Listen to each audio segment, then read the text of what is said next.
Atención, este video puede causar temor y miedo, incluso pérdida de infancia, por lo cual no quiero que me insultes, no me hago cargo de sus actos. Comenzamos.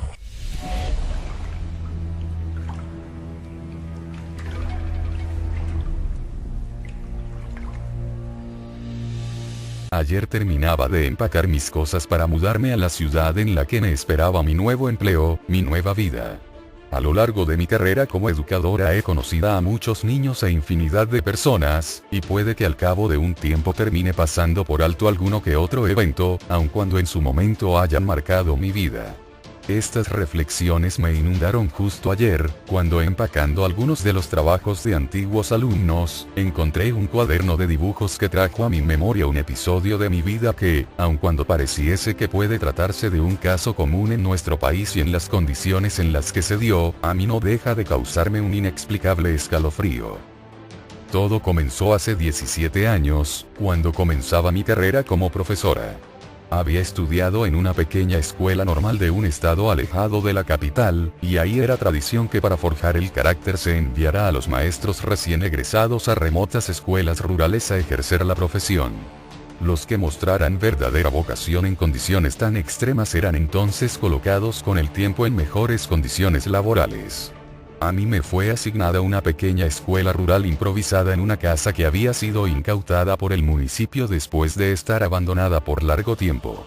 La construcción era bastante ruinosa, de modo que solo se utilizaban 4 habitaciones las que se consideraban más seguras para tener ahí a los niños a manera de salones, y una letrina que se encontraba al centro del patio de la construcción, detrás de un enorme y antiquísimo roble que obscurecía dicho espacio.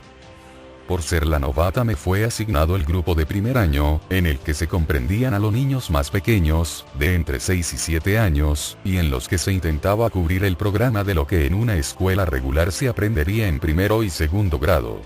Ahí los niños eran bastante listos y despiertos, y aprendían mucho del mundo natural viviendo en el campo y conviviendo con adultos de varias generaciones en sus numerosas familias.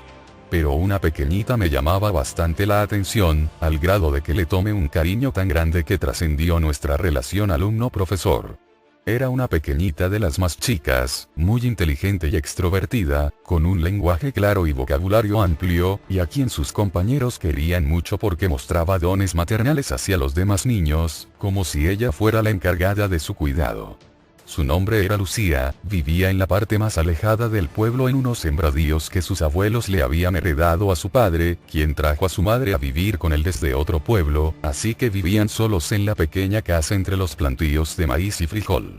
Sus padres eran amables y queridos en todo el pueblo, pero no les eran conocidos parientes cercanos y nunca ningún familiar los visitaba.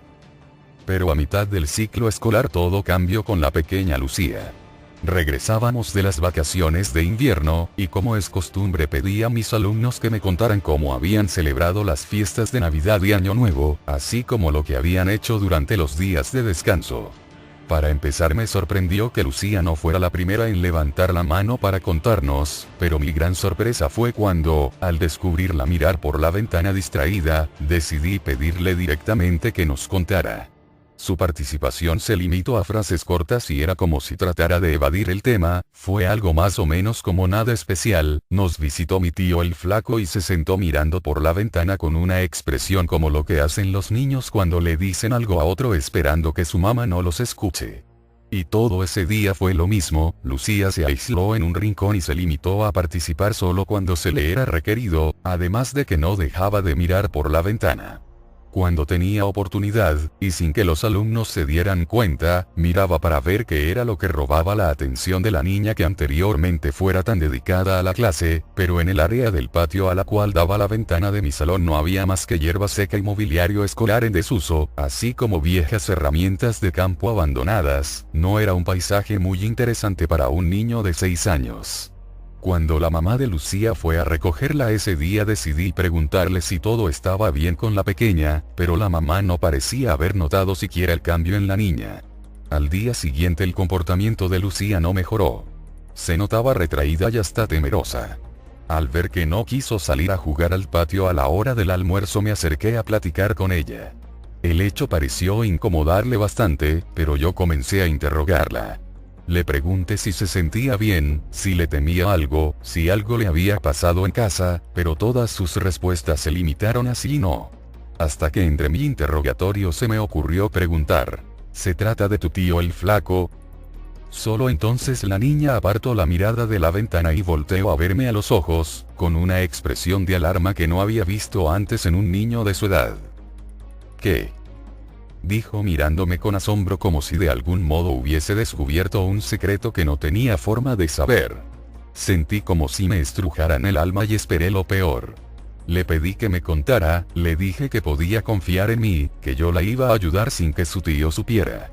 Entonces miró por la ventana, se acercó a mi oído y susurró con una voz casi inaudible unas palabras que no olvidaré: vino en Navidad. Me pidió que fuera con él, sacó sus manos y patas de monstruo de su traje. Yo lloré y corrí con mamá, pero ella dijo que no pasaba nada. Desde eso me sigue a todos lados, esperando a que esté solita. Para mí esto era un claro caso de abuso infantil. No podía creer que alguien le hiciera algo así a una niña como Lucía, y mucho menos que sus padres lo permitieran. Hablé con la directora de la escuela, pero ella me dijo que antes de intervenir y meternos en problemas debíamos estar seguros, así que ese mismo día en la tarde decidí ir a su casa. Estuve varias veces a punto de perderme en el denso bosque de la sierra. Afortunadamente los remotos vecinos de Lucía me dieron muy buenas direcciones. Llegué a su casa abriéndome paso por las mazorcas del plantío que estaba al frente de su casa. Su madre lavaba ropa en unas cubetas en el patio, mientras la niña, casi paralizada y mirando fijamente al plantío, la acompañaba. La pobre pequeña sufrió un ataque de pánico y saltó sobre su madre cuando me vio salir de entre las mazorcas. Tardamos una hora en calmarla, hasta que al fin se quedó dormida. Su madre me ofreció una taza de atole caliente y me invitó a sentarme justo frente a ella en la mesa que, además de las 2 camas y el fogón, servía como mobiliario a la pequeña cabaña. Se dispuso a limpiar unos frijoles al tiempo que preguntó: ¿y ahora, maestra, a qué debemos el honor de su visita a esta, su humilde casa? No quise andar mucho con rodeos y le dije: la verdad es que he notado un comportamiento extraño en su hija y me temo que podría estar siendo abusada por su hermano o su cuñado. Se detuvo pensativa y apartó la mirada de la olla donde vaciaba los frijoles que ya había limpiado para decirme: ah, caray. Pues si yo no tengo cuñados, y ella nunca ha visto a mis hermanos, ¿cómo sería eso entonces? No me sorprendí mucho puesto que la niña ya me había anticipado un poco que sus padres no le habían hecho caso la primera vez, así que insistí: se trata de la visita que tuvieron en Navidad, tal vez sea un conocido o amigo de la familia, le dije.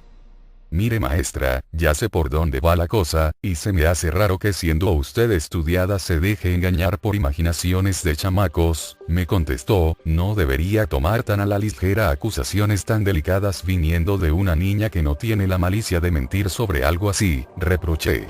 Entonces la señora me volteó a ver con un gesto que denotaba que se comenzaba a exasperar, hizo a un lado los utensilios de cocina que estaba utilizando y juntó las manos solemnemente sobre la mesa.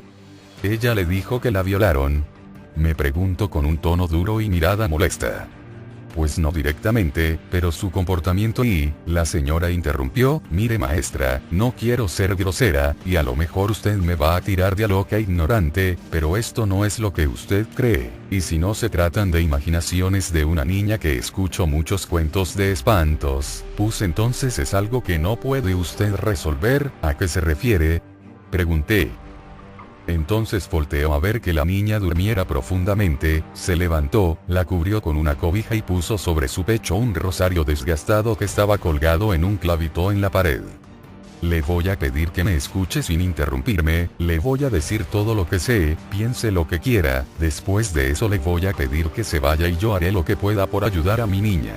Asentí con la cabeza y me dispuse a escuchar sin vislumbrar siquiera lo que me esperaba. A mi niña la visita un demonio. Sé que no es un hombre porque aquí nadie nos visita, y todo el contacto con personas